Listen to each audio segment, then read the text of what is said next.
शहर और आसपास की खबरों को लेकर मैं हूं आपके साथ दिलीप जगवानी। आप देख रहे हैं मेरे साथ लोकसभा टीवी। आइए हेडलाइंस के साथ करते हैं शुरुआत।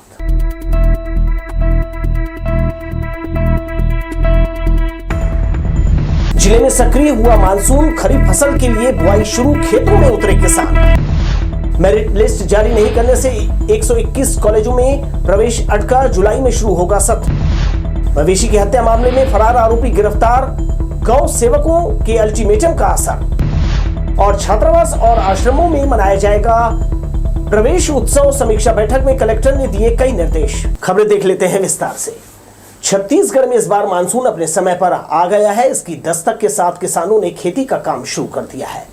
जल्दी बुआई से किसानों को अच्छी फसल मिलने की उम्मीद है।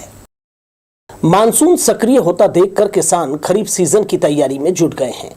शुरुआती बारिश में किसान और मजदूर खेतों की ओर पहुंच रहे हैं। इन दिनों रुक रुक कर बारिश हो रही है, जो फसल के लिए फायदेमंद बताया जा रहा है। वहीं मानसून की पहली बारिश के बाद किसान खेतों की जुताई में लगे हैं। जून माह में ही समय पर शुरुआती बारिश होने से जिले में खेती के कार्य में तेजी आई है। किसानों ने बताया कि खरीफ की फसल के लिए आषाढ़ माह से ही अच्छी बारिश हो रही है। खेतों में नमी होने से किसानों को गहरी जुताई का अवसर मिला है। उनका कहना है, मौसम को देखकर धान बुआई का कार्य शुरू कर दिया है। खेतों में नमी होने से जुताई के कार्य में ज्यादा मेहनत नहीं लगती। धान बुआई से पूर्व खेतों की अच्छे से जुताई करना चाहिए। आने वाले दिनों में अच्छी बारिश होने की उम्मीद है, जिससे धान की बुआई में और तेजी आएगी। वहीं कुछ जगहों पर खेतों में थरह भी लगकर तैयार है। वहीं कुछ स्थानों पर किसान लगाने की तैयारी में जुटे हैं। लेकिन जिले के किसानों को इन दिनों खाद बीज की कमी से भी जूझना पड़ रहा है। खाद के लिए किसान सोसाइटी का चक्कर लगा रहे हैं। भले ही अधिकारी कई सोसाइटी में खाद और बीज का स्टॉक पर्याप्त होने की बात कह रहे हैं, लेकिन जमीनी हकीकत कुछ और ही है। इससे किसानों में नाराजगी है। लोकसभा टीवी के लिए कैमरामैन जय साहू के साथ भूपेंद्र राठौर की रिपोर्ट। शहर में तापमान कम रहने के बावजूद उमस के कारण लोग परेशान हैं। आसमान में बादल छाए हुए हैं, लेकिन बारिश का इंतजार अब भी जारी है। मौसम विभाग का कहना है कि 5 जुलाई तक अच्छी वर्षा की संभावना है। मौसम वैज्ञानिकों का मानना है कि सिस्टम कमजोर पड़ने के कारण ये उमस भरी स्थिति उत्पन्न हुई है। हवाओं के साथ बादलों का खेल जारी है और किसी भी वक्त बारिश होने की संभावना है। मौसम वेधशाला के मौसम विज्ञानी डॉक्टर HP चंद्रा के मुताबिक प्रदेश में 1-2 स्थानों पर गरज चमक के साथ अंधड़ चलने, वज्रपात होने की संभावना है। अधिकतम तापमान में कमी आएगी। भारतीय रेलवे में कैरियर बनाने का सपना देखने वाले युवाओं के लिए अच्छी खबर है। दक्षिण पूर्व मध्य रेलवे बिलासपुर जोन में असिस्टेंट लोको पायलट के 1192 पदों पर भर्ती होगी। नई महाप्रबंधक नीनू इटेरिया ने रिक्त पदों सहित रनिंग स्टाफ को लेकर स्थिति स्पष्ट की है। रेलवे भर्ती बोर्ड से बिलासपुर जोन के 3973 असिस्टेंट लोको पायलट के रिक्त पदों को भरने स्वीकृति मिल चुकी है। प्रथम चरण में 1192 पदों में भर्ती की प्रक्रिया जल्दी प्रारंभ की जाएगी। बता दें कि आवेदन के लिए मान्यता प्राप्त संस्थानों से 10वीं SSLC, IIT अनिवार्य है। पीछे थोड़ा सा पीछे, इसको बीच से ले लेता हूँ बस। बता दें कि आवेदन के लिए मान्यता प्राप्त संस्थानों से 10वीं SSLC, IIT अनिवार्य है। हाल ही में रेलवे ने विज्ञप्ति जारी कर मध्य रेलवे के पुणे रेल मंडल के अंतर्गत पुनतांबा कान्हेगांव सेक्शन में नॉन इंटरलॉकिंग का कार्य 29 और 30 जून को करने घोषणा की थी। मनमाड़ एवं साईनगर शिरडी के बीच ये कार्य रद्द किया था, लेकिन एक बार फिर रेलवे ने विज्ञप्ति जारी कर train number 22894, 22893 Howrah Sainagar Shirdi Howrah express को रिस्टोर करने की जानकारी दी है। अब ये ट्रेन अपने निर्धारित समय पर अपने गंतव्य से दोनों ही तारीखों पर रवाना होगी। कॉलेज में प्रवेश के लिए पंजीयन कराने 18 जून से ऑनलाइन पोर्टल ओपन कर दिया गया है। प्रथम वर्ष के तीनों संकायों में 35,000 सीटें हैं। इसकी तुलना में 20,000 आवेदन विश्वविद्यालय को प्राप्त हुए हैं। शुक्रवार को प्रवेश के लिए पहली लिस्ट जारी होना था, मगर तकनीकी कारणों से समय पर लिस्ट जारी नहीं हो सकी। नई शिक्षा नीति के तहत कॉलेजों में जुलाई से अध्ययन अध्यापन का कार्य शुरू होगा। 18 जून से एडमिशन के लिए पोर्टल ओपन कर दिया गया है। अटल बिहारी वाजपेयी विश्वविद्यालय से संबद्ध 121 महाविद्यालयों में फर्स्ट ईयर में 35,000 सीटें हैं, जिसमें अब तक 20,000 आवेदन ऑनलाइन प्राप्त हुए हैं। शुक्रवार को प्रवेश के लिए प्रथम लिस्ट जारी होना था, मगर तकनीकी कारणों से यह नहीं हो पाया। विश्वविद्यालय द्वारा छात्र छात्राओं की मेरिट सूची महाविद्यालय को उपलब्ध नहीं कराने के चलते काफी परेशानी हुई। एडमिशन का डेट निकट आ गया है और अभी हमको यूनिवर्सिटी से कोई भी डाटा प्राप्त नहीं हुआ है, तो हमें दिक्कत तो आएगी ही ना एडमिशन में। हम तो आग्रह ही कर रहे हैं यूनिवर्सिटी से कि जल्द से जल्द एनईपी के नियम के तहत हमें जो है वो बच्चों की लिस्ट आप भिजवा दीजिए ताकि हम अपने एडमिशन की प्रक्रिया जो है वो शुरू कर सकें। पहले जो एडमिशन होता था तो वो थोड़ा सा जैसे अपन के पास डेटा लिस्ट कम हो जाता था तो उसके आधार पर एडमिशन प्रभावित होता था, तो डेट बढ़ा दिया जाता था। चूँकि अभी एनईपी के नियम के तहत ये एडमिशन हो रहा है तो उसमें तो दिक्कत तो आएगी ही, क्योंकि डेट जो है वो सीमित कर दिया है एनईपी और अभी तक हमारे पास कोई डाटा नहीं आया है। अकादमिक कैलेंडर का सभी विश्वविद्यालयों को पालन करना है। नवप्रवेशी स्टूडेंट्स कॉलेज में एडमिशन के लिए काफी उत्सुक हैं, लेकिन लिस्ट जारी करने में ही यूनिवर्सिटी प्रशासन को समय लग गया। बहरहाल तकनीकी कारणों का हवाला देकर विश्वविद्यालय प्रशासन कुछ भी दलील दे, लेकिन प्रवेश में देरी करना व्यवस्था में बड़ी लापरवाही है। कैमरा पर्सन जयेंद्र गोले के साथ आशीष मौर्य, लोकसभा टीवी, बिलासपुर। इधर शुक्रवार को पीजी की सेकंड सेमेस्टर की परीक्षा शुरू हुई। एग्जाम के लिए 42 परीक्षा केंद्र बनाए हैं, जहां करीब 15,000 परीक्षार्थी शामिल हुए। अब जुलाई माह के बाद अंडर ग्रेजुएशन के स्टूडेंट भी नई शिक्षा नीति के तहत सेमेस्टर प्रणाली से परीक्षा देंगे। इसकी भी तैयारी विश्वविद्यालय प्रशासन ने पूरी कर ली है, जबकि चौथे सेमेस्टर की परीक्षा 2 जुलाई से शुरू होगी। अब स्नातक और स्नातकोत्तर दोनों की परीक्षाएं सेमेस्टर सिस्टम से आयोजित की जाएगी। यूनिवर्सिटी ग्रांट कमीशन ने 19 जनवरी 2024 को डीपी विप्र महाविद्यालय को ऑटोनॉमस का दर्जा प्रदान किया है। ये प्रदेश का पहला निजी महाविद्यालय है जिसे स्वायत्त शासी का दर्जा दिया है, लेकिन अभी तक विश्वविद्यालय ने बोर्ड ऑफ स्टडीज में अपना प्रतिनिधि नियुक्त नहीं किया है, जिसको लेकर विश्वविद्यालय और डीपी विप्र कॉलेज के बीच विवाद की स्थिति है। इधर विवाद को देखते हुए शासन ने प्राध्यापक डॉक्टर तपेश चंद्र गुप्ता को प्रतिनिधि नियुक्त किया है। डीपी विप्र महाविद्यालय प्रदेश का पहला महाविद्यालय है जिसे ऑटोनॉमस का दर्जा मिला है, लेकिन एक जो बातें सामने आ रही है कि विश्वविद्यालय प्रशासन ने अभी तक के ऑटोनॉमस को स्वीकार नहीं किया है। हमारे साथ हैं डीपी विप्र कॉलेज के वरिष्ठ प्राध्यापक मनीष जी, उनसे बात करते हैं। सर, क्या कारण है कि कॉलेज को एफिलिएशन देने से विश्वविद्यालय कतरा रहा है? विश्वविद्यालय ऑटोनॉमस को क्यों नहीं स्वीकार कर रहा है? विश्वविद्यालय अपना जो संविधिक संस्थाओं में जो नामित होना चाहिए बोर्ड ऑफ स्टडीज में और जो उनके प्रशासन समिति नामित हो जाए वो नहीं देने का कारण हमारे समझ से परे है, जबकि हमको विश्वविद्यालय नई दिल्ली द्वारा 10 साल के लिए जो भारत के राजपत्र में जो प्रकाशित है उसके सारे मापदंड को मानते हुए उन्होंने हमें 10 साल के लिए ऑटोनॉमस दिया है, स्वायत्त शासी घोषित किया है। और यह बोलते हुए मुझे गर्व होता है कि यह पूरे छत्तीसगढ़ का पहला निजी महाविद्यालय है जो ऑटोनॉमस प्राप्त है। दूसरा ये है कि अभी जून 2024 में छत्तीसगढ़ शासन द्वारा हमें अपने शासकीय प्रतिनिधि नियुक्त कर दिया गया है। शासकीय प्रतिनिधि नियुक्त कर दिए जाने के पश्चात शासन द्वारा ही अनुमति प्राप्त हो गई है। इस तरह से विश्वविद्यालय द्वारा हमको ऑटोनॉमस में संवैधानिक निकाय में नामित नहीं देने जाना महाविद्यालय परिवार के समझ से परे है। और सबसे अच्छी बात यह है कि माननीय कुलपति महोदय इसी महाविद्यालय के प्राध्यापक रहे हैं। इसी महाविद्यालय में उनका जीवन स्टार्ट हुआ है और वो नहीं देना मुझे समझ से परे है। मैं आपको बताना चाहूँगा कि डीपी विप्र महाविद्यालय ए ग्रेड प्राप्त है, नेक से ए ग्रेड की ग्रेडिंग हुई है। उसके बाद भी जैसा इनका आरोप है विश्वविद्यालय प्रशासन इन्हें मतलब स्वीकार नहीं कर रहा है। सर, इसको लेकर के कितने बार आप लोगों ने चर्चा की और किस तरीके की दिक्कतें हो रही? चूँकि विश्वविद्यालय से एफिलिएशन आपका तो है, लेकिन चूँकि स्वीकार नहीं करना और आदेशों को नहीं मानना, चूँकि राज्य शासन का भी आदेश है और केंद्र सरकार से भी आपको मिली है, क्या कारण मानते हैं? विश्वविद्यालय को हमारे द्वारा कम से कम 10 बार पत्र भेजा गया है कि संवैधानिक निकाय में नामिनी दीजिए कह के। उसके बावजूद विश्वविद्यालय अनुदान नई दिल्ली द्वारा इन्हें 2-3 बार चिट्ठी लिखा गया कि उन्हें तत्काल दीजिए, उसके बावजूद भी नहीं दिए रहे हैं। ये हमारे समझ में नहीं आ रहा है। मैं आपको बताना चाहूँगा कि भारत के जो राजपत्र है उसमें इस बात का साफ उल्लेख है कि अगर विश्वविद्यालय प्रशासन इस बात को नहीं स्वीकार करता है या इन्हें एफिलिएशन नहीं देता इस बात की ऑटोनॉमस की, तो वो अपने आप 1 महीने के बाद, आदेश के 1 महीने बाद वो अपने आप स्वयं माना जाएगा। कैमरा पर्सन जयेंद्र गोले के साथ आशीष मौर्य, लोकसभा टीवी, बिलासपुर। गाय की बछिया के ऊपर कार चढ़ाकर उसे मारने वाले आरोपी शेख शाहिद को तारवार पुलिस ने गिरफ्तार कर लिया है। आरोपी के खिलाफ पशु क्रूरता अधिनियम के तहत दर्ज मामले में उसे जेल भेज दिया है। पुलिस ने आरोपी शेख शाहिद को पेंड्रीडी बाईपास के पास पकड़ा। सड़क पर बैठी बछिया पर कार चढ़ाकर उसे मारने के मामले में लगातार हो रहे विरोध प्रदर्शन के बाद आरोपी शेख शाहिद को पुलिस ने गिरफ्तार कर लिया है। तारबहार क्षेत्र में हुई इस घटना का वीडियो सामने आने के बाद सोशल मीडिया में इसका जमकर विरोध हो रहा था।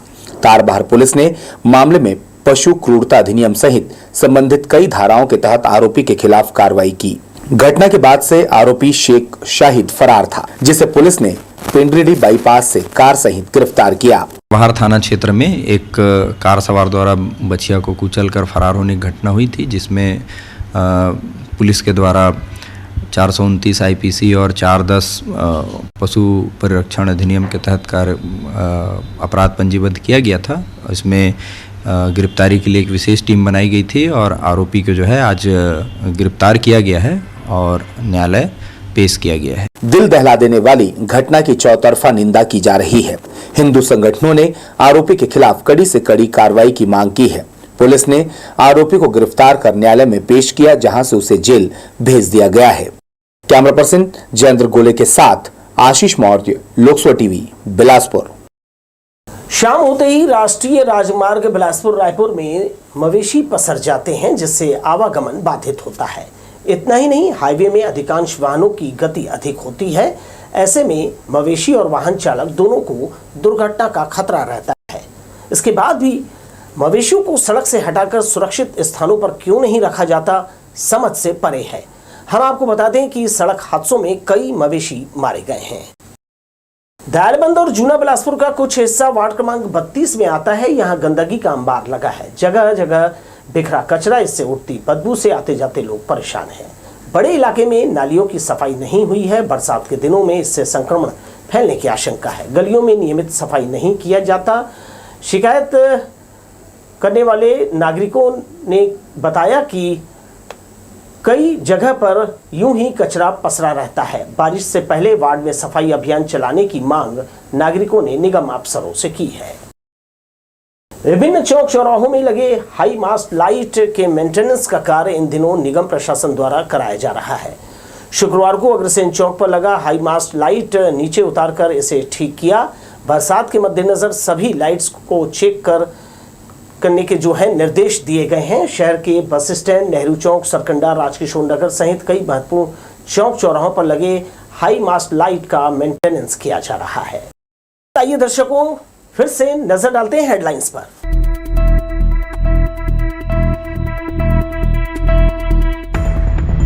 जिले में सक्रिय हुआ मानसून, खरीफ फसल के लिए बुआई शुरू, खेतों में उतरे किसान। मेरिट लिस्ट जारी नहीं करने से 121 कॉलेजों में प्रवेश अटका, जुलाई में शुरू होगा सत्र। मवेशी की हत्या मामले में फरार आरोपी गिरफ्तार, गौ सेवकों के अल्टीमेटम का असर। और छात्रावास और आश्रमों में मनाया जाएगा प्रवेश उत्सव। समीक्षा बैठक में कलेक्टर ने दिए कई निर्देश। तो ये थी हेडलाइंस, बढ़ते हैं खबरों में। कलेक्टर अवनीश शरण ने छात्रावास आश्रम अधीक्षकों की समीक्षा बैठक में प्रवेश उत्सव मनाने के निर्देश दिए। कलेक्टर ने छात्रावास अधीक्षकों से कहा कि छात्रावासों में बच्चों को अच्छा वातावरण और गुणवत्तापूर्ण भोजन मिले, ये अनिवार्य रूप से सुनिश्चित किया जाए। जिले में आदिवासी विकास विभाग द्वारा संचालित 83 और शिक्षा विभाग के 7 छात्रावास और आश्रमों के अधीक्षक बैठक में मौजूद थे। कलेक्टर ने कहा कि बच्चे आपके संरक्षण में रहते हैं, उन्हें अपना मानकर छात्रावास में घर जैसा माहौल और जरूरी सुविधा उपलब्ध कराएं। अधीक्षकों से सभी बच्चों का 100% स्वास्थ्य परीक्षण कराने कहा। बच्चों के बेहतर परीक्षा परिणाम के लिए शिक्षकों का एक अलग ग्रुप तैयार करने कहा, जो अलग से 1 घंटे साल भर ऑनलाइन पढ़ाई करा सके। उन्होंने कन्या छात्रावासों में सुरक्षा के पुख्ता इंतजाम करने कहा। राजस्व अधिकारियों द्वारा छात्रावासों का सघन निरीक्षण करने और खामियां मिलने पर संबंधित छात्रावास अधीक्षक के विरुद्ध कठोर कार्यवाही का संकेत दिया। कलेक्टर ने छात्रावास संचालन में आ रही समस्याएं पूछी और उनका निराकरण करने के निर्देश सहायक आयुक्त को दिए। बिल्हा के सहकारी बैंक से कृषक शत्रुघ्न दीक्षित रुपए निकालकर थैले में लेकर बाहर खड़ा था, तभी कुछ मिनट में ही वो उठाईगिरी का शिकार हो गया। कृषक ने तत्काल थाने पहुंचकर इसकी शिकायत पुलिस से की। बिल्हा पुलिस मामले को गंभीरता से लेते हुए मौके पर पहुंची और सीसीटीवी कैमरे के सहारे आरोपियों का सुराग निकाला। पकड़ में आए युवक सिद्धार्थ चौहान और अंकित चौहान से कड़ाई से पूछताछ की गई तो वे टूट गए और चोरी करना स्वीकार कर लिया। आरोपियों के कब्जे से नगद 10,000 रुपये, चेकबुक, आधार कार्ड, पैन कार्ड, कागजात बरामद किए। पकड़े गए आरोपी सिद्धार्थ चौहान और अंकित चौहान के खिलाफ चोरी की धारा के तहत कार्यवाही की है। शादीशुदा महिला को झांसे में लेकर उसका शारीरिक शोषण करने वाले आरोपी को सिविल लाइन पुलिस ने गिरफ्तार कर लिया है। पति की गिरफ्तारी से उसकी पत्नी ने थाने पहुंचकर बदहवास होकर गिर पड़ी, जिसका उपचार जिला अस्पताल में चल रहा है। बताया जा रहा है कि महिला जहर खाकर थाने पहुंची थी। गुरुवार को सिविल लाइन थाने में हाई वोल्टेज ड्रामा चला। दुष्कर्म के मामले में आरोपी पति को थाने लेकर आई पुलिस के सामने पत्नी बदहवास होकर गिर गई। बाद में पता चला कि शिव कुमारी पटेल जहर खाकर थाने आई थी। आनन फानन में महिला को जिला अस्पताल में भर्ती कराया गया है, जिसका उपचार चल रहा है। इस पूरे घटनाक्रम के बाद सिविल लाइन ने दूसरी महिला की रिपोर्ट पर आरोपी किशन लाल पटेल के खिलाफ धारा 376 का मामला दर्ज कर गिरफ्तार कर लिया है। इधर इस पूरे मामले पर पुलिस को भी अपनी सफाई देनी पड़ी। सिविल लाइन थाने में एक महिला ने शिकायत दी थी कि उसके खिलाफ एक पुरुष के खिलाफ 376 का मामला दर्ज किया जाए। इसी तारतम्य में जांच के बाद उस व्यक्ति को थाने बुलाया गया था। वहां पर थाने उसकी पत्नी भी उसके साथ आई थी, जिसने किसी तरह के किसी सब्सटेंस का पहले से सेवन कर रखा था। उसने थाने के अंदर किसी भी तरह का सब्सटेंस या किसी पदार्थ का सेवन नहीं किया है। उस व्यक्ति के खिलाफ 376 का मामला दर्ज कर जांच में लिया गया है, इसलिए उसको थाने बुलाया गया है। ये पूरा मामला सिविल लाइन थाने क्षेत्र का है। महिला को तुरंत ही जब थाने के अंदर उसकी तबीयत खराब होने लगी तो उनको अस्पताल में भर्ती कराया गया है। दरअसल आरोपी की पत्नी शिव कुमारी पटेल पुलिस की कार्रवाई से अपने पति किशन को बचाने थाने में बदहवास होकर गिरी थी, लेकिन समय रहते उसे अस्पताल में भर्ती कराया गया। बहरहाल आरोपी पति किशन के खिलाफ पुलिस ने धारा 376 का मामला दर्ज कर न्यायालय में पेश किया है। कैमरा पर्सन जयेंद्र गोले के साथ आशीष मौर्य, लोकसभा टीवी, बिलासपुर। शहर की भीतरी इलाकों में सड़कों की हालत बेहद खराब है। सत्यम चौक से मध्यनगरी के बीच गड्ढों में सड़क तब्दील हो चुकी है। शहर के अलग अलग दिशा में आने जाने के लिए ये मार्ग बेहद उपयोगी है। सत्यम चौक से मध्यनगरी नाली का चौड़ीकरण और सड़क बनाने नगर निगम ने कहा था।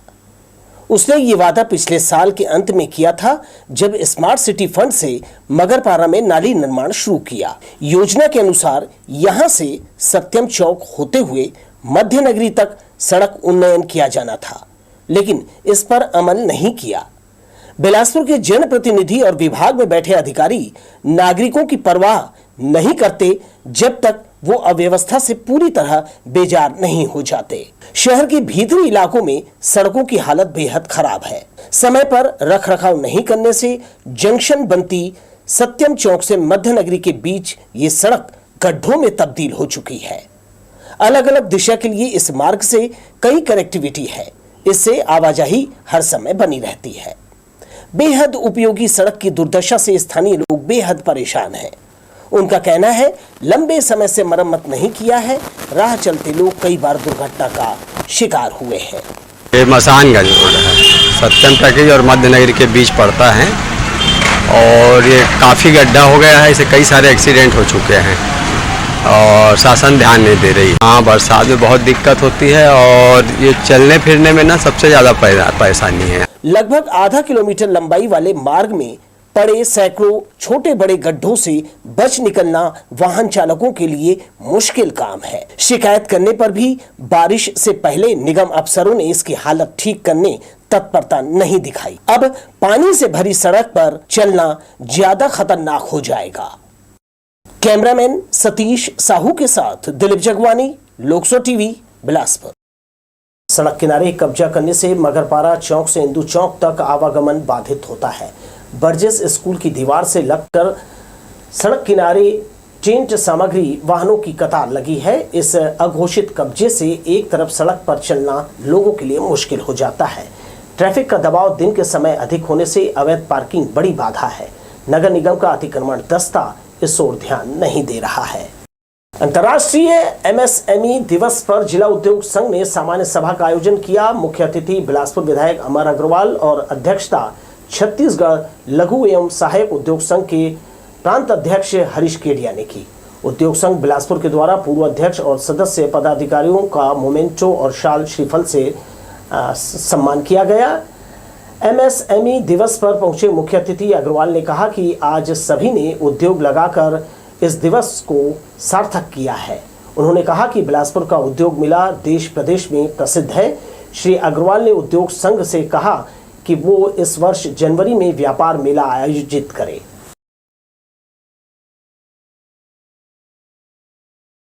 अंतर्राष्ट्रीय एमएसएमई डे पूरी दुनिया में मनाया जा रहा है और उस एमएसएमई डे में हमारे जिला उद्योग संघ बिलासपुर की तरफ से जिन लोगों ने उद्योग की संघ की सदस्यता बढ़ाते हैं, जो अध्यक्ष रहे हैं, उनका सम्मान समारोह रखा था। और वास्तव में एमएसएमई हमारे देश में लगभग 4 करोड़ से ऊपर और लगभग 20 करोड़ लोगों को रोजगार के अवसर देता है। और हमारे देश की जो आर्थिक आधार है उसकी परिकल्पना भी लघु कुटीर उद्योग के आधार पर की गई, जिससे ज़्यादा से ज़्यादा लोगों को रोजगार मिल सके। इस जिला उद्योग संघ को स्थापना को 50 वर्ष भी पूरे हो गए हैं और हम इसी कड़ी में अब इस वर्ष जो है जिला उद्योग संघ द्वारा विभिन्न कार्यक्रम आयोजित किए जाएंगे 50वें साल में। उसी कड़ी में कार्यक्रम आज ये भी था एमएसएमई स्थापना दिवस का, और इसमें हमने पूर्व अध्यक्षों का सम्मान किया एवं सक्रिय सदस्य जो जिला उद्योग संघ में हमेशा सक्रिय रहते हैं और जिला उद्योग संघ को बढ़ाने का कार्य करते हैं, उनका भी हमने सम्मान किया। इस खबर के साथ ही दर्शकों मुझे दीजिए विदा। नमस्कार।